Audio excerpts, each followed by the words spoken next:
Eu ainda sinto a morte horrível, diz a Darcy. Darcy, normal, normal. Aqui todo mundo é humano, né, e eu não estou falando de negar a morte. Perder alguém é um negócio extremamente dolorido, todos nós já tivemos experiências difíceis, trágicas, traumáticas com a morte. A morte soa uma aberração, né, especialmente quando são pessoas mais jovens, são crianças, são pessoas ligadas a gente, soa como uma aberração. Mas ela é natural, uma vez que, aliás, eu tenho falado muito sobre isso na rádio, eu não sei se você tem ouvido a Rádio Inverso, mas a morte estabelece um ponto final, a morte é só uma experiência do tempo. Aliás, acho que a gente falou sobre isso na outra live, né. A morte não é uma experiência existencial, a morte é uma experiência ligada ao tempo e ao espaço, porque ela estabelece um ponto. Nós que só pensamos a partir do tempo e do espaço, não temos nenhuma condição de conceber nada fora do tempo. O tempo é uma mídia que organiza as minhas experiências entre passado, presente e futuro. Agora, uma vez que seja tempo, necessariamente vai ter que ter começo.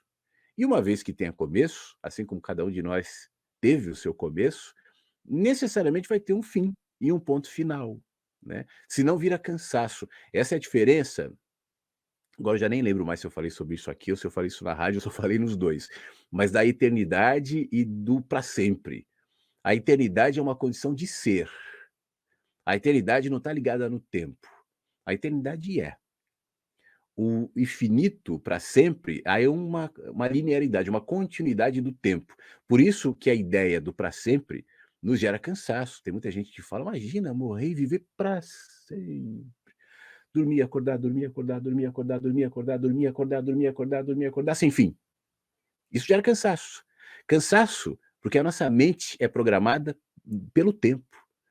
Ela não existe fora do tempo. Aliás, me gera muita curiosidade quando eu vejo, por exemplo, pessoas bastante idosas, e às vezes nem tanto, pacificadas com a morte, falando assim: "Tá na hora, né, eu sinto que eu não vou durar muito, eu amo a vida, mas eu tô com 95 anos, eu tô com 100 anos, eu sei que eu não viver muito mais, sou grato, feliz pela vida que eu tive e um dia eu vou e vou em paz". Porque essa é a programação da nossa mente, a nossa mente é programada para um ponto final. Assim como ela é programada para as pausas também, aí é uma outra conversa que a gente pode ter qualquer hora aqui, a necessidade de parar, né, de não se colocar nesse ritmo tão frenético de vida, mas o ponto final é simbolizado pela morte. Então a gente vê o ponto final e sente que acabou, mas o acabar também é uma experiência do tempo. A experiência do ser não concebe o fim, e nem o início. São todas expressões de uma coisa só. Tem um áudio da Rádio Inverso que eu publiquei ontem, postei ontem aqui no YouTube, que fala um pouco sobre essa coisa da experiência do ser. Qual que era o título do deixa eu abrir aqui, e eu vou ver, depois da live você dá uma olhadinha. Era os tempos eram outros, as almas eram as mesmas.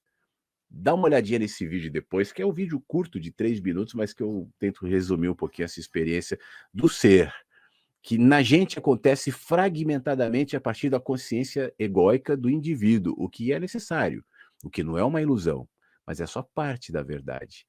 O ego é necessário. Eu não sou contra o ego, não estou combatendo o ego, não tenha ego, supere o ego, já falei sobre isso várias vezes.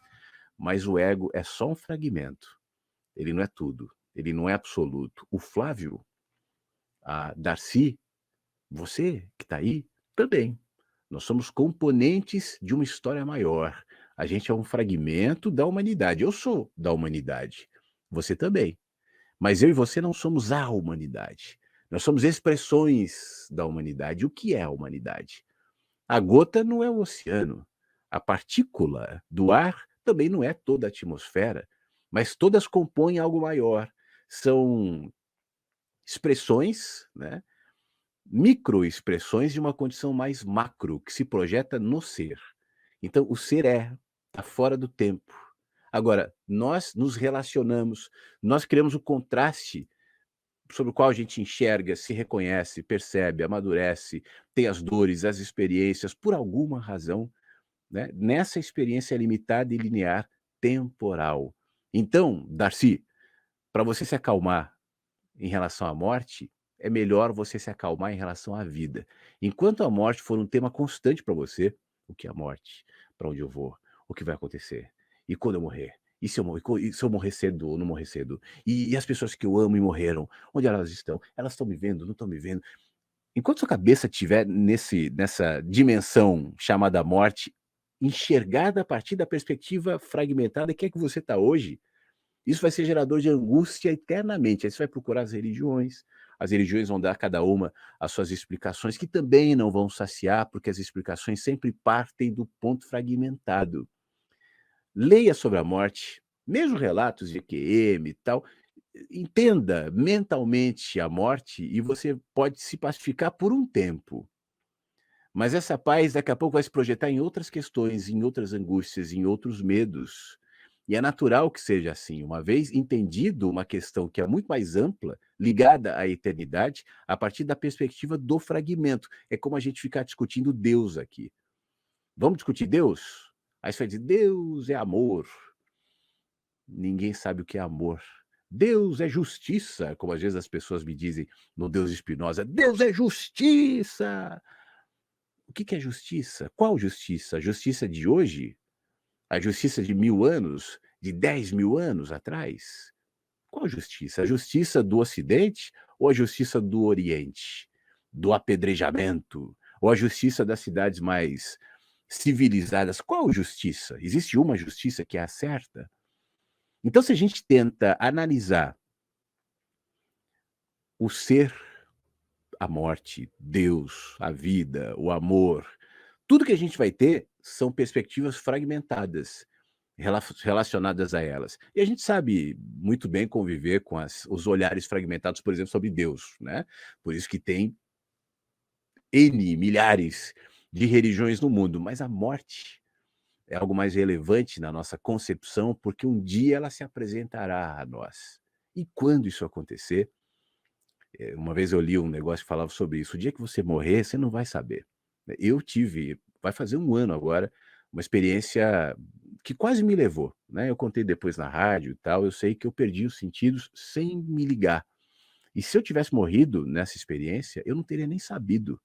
Eu me lembro quando eu acordei, quando eu voltei com uma ambulância, e tal, eu estava feliz, eu estava em paz, eu não sei o que que houve, não quero sugerir nada, mas eu não teria sabido, né, essa experiência me ensinou literalmente, assim, como a consciência se esvai da gente, sem que a gente se ligue, sem que a gente suspeite, sem que a gente perceba.